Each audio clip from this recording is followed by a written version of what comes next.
From the moment he became Chancellor of Germany on January the 30th, 1933, Hitler had begun to put his long-term ambitions into action.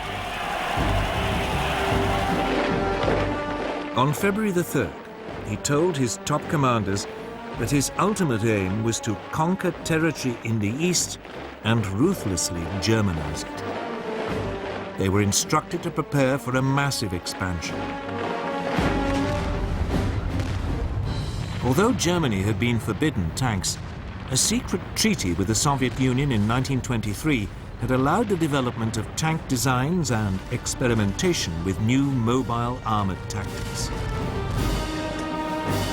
Energetic young German officers like Heinz Guderian read the theories of British thinkers like Basil Liddell Hart and Colonel John Fuller. They even watched exercises being carried out by the British during the 1920s on Salisbury Plain. It was from these that they came up with the idea of fast-moving units combining tanks, artillery and infantry that could thrust fast and deep into enemy territory. Hitler adopted their ideas with enthusiasm.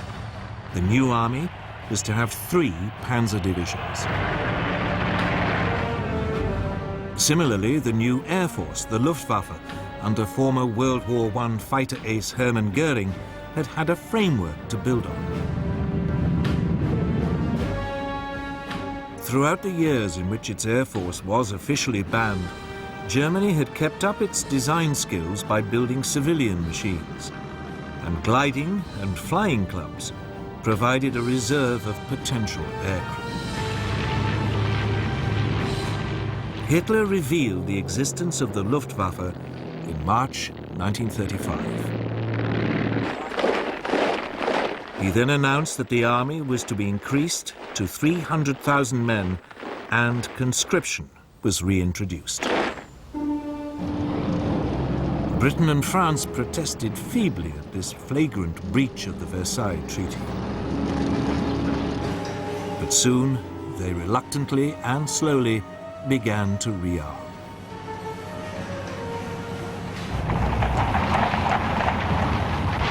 Until this point, Hitler had been modest in his goals. He had only taken back what was his, the Rhineland and Saarland. But now he had a grander target in mind. His homeland, Austria. In 1934, Austrian Nazis had attempted to seize power and unify the country with Germany. The Austrians, after all, spoke German, even if they had never been part of a German state. In February 1938, another Nazi plot was discovered. Austrian Chancellor Kurt von Schuschnigg protested to Hitler. Hitler responded by demanding that Austria stop mistreating the Austrian Nazis and unite with Germany. Die Jugend ist uns verschrieben und verfallen mit Leibesfehler. Schuschnigg promptly called a referendum so that the Austrians could vote on whether to remain independent. But on March the 12th, 1938, the eve of the referendum, Hitler, fearing that it might produce the wrong result, sent in his troops. Complete surprise and an enthusiastic welcome by Nazi sympathizers made it a bloodless invasion. Within hours, Hitler announced Austria's incorporation into the Third Reich.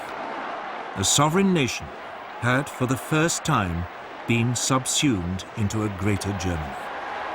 Once again, the Western democracies failed to react. In the summer of 1938, he turned on his next prey, Czechoslovakia.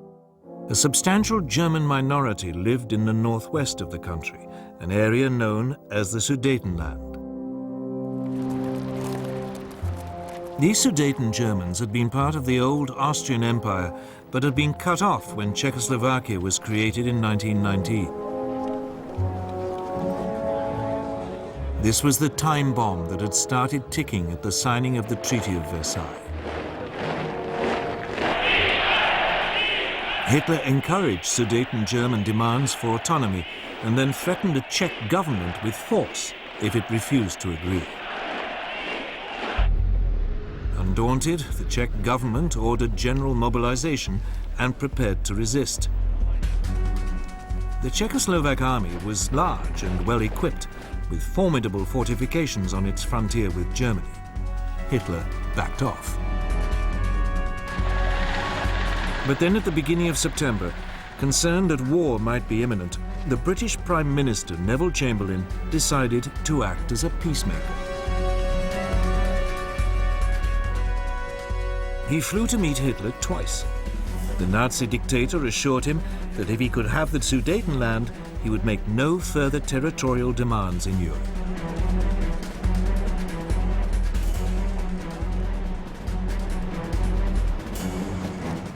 In Munich, on September the 29th, 1938, with Mussolini acting as mediator, France and Britain signed an agreement giving the Sudetenland to Germany in return for a formal declaration by Hitler that he had no more territorial ambitions.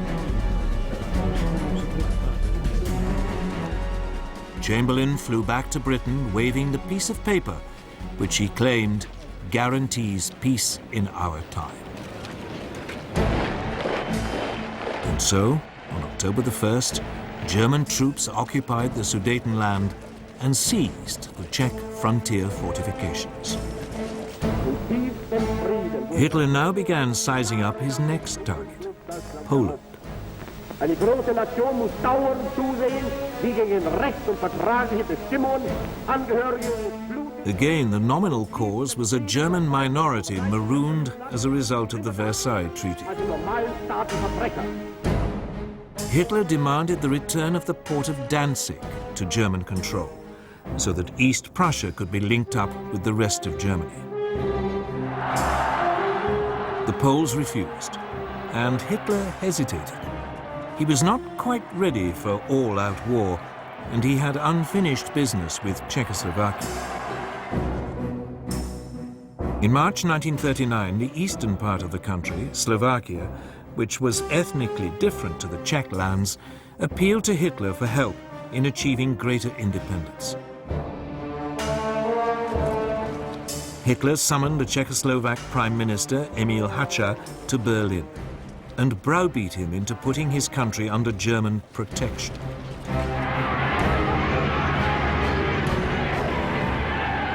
German troops now marched into the rest of Czechoslovakia, unopposed.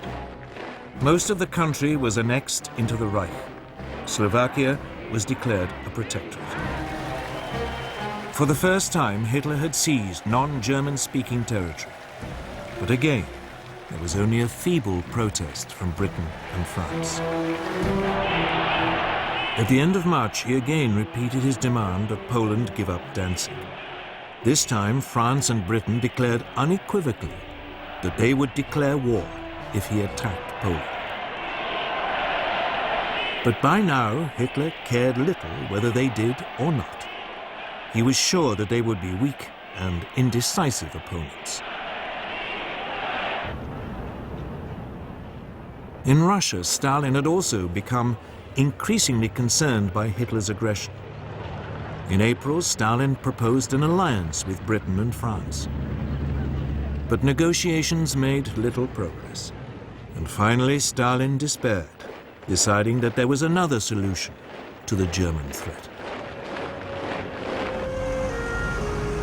On August the 23rd, the Soviet Union and the Third Reich, who everyone had believed were sworn enemies, announced a non-aggression pact. The agreement secretly specified that Poland would be split between the two countries, and Stalin would have a free hand to take over Estonia, Latvia, and Lithuania. Now free from any Russian threat, Hitler ordered his armed forces to prepare for an immediate invasion. On the evening of August the 31st, the German Wehrmacht prepared for the assault. Its Führer had made the decision which would plunge the world into war.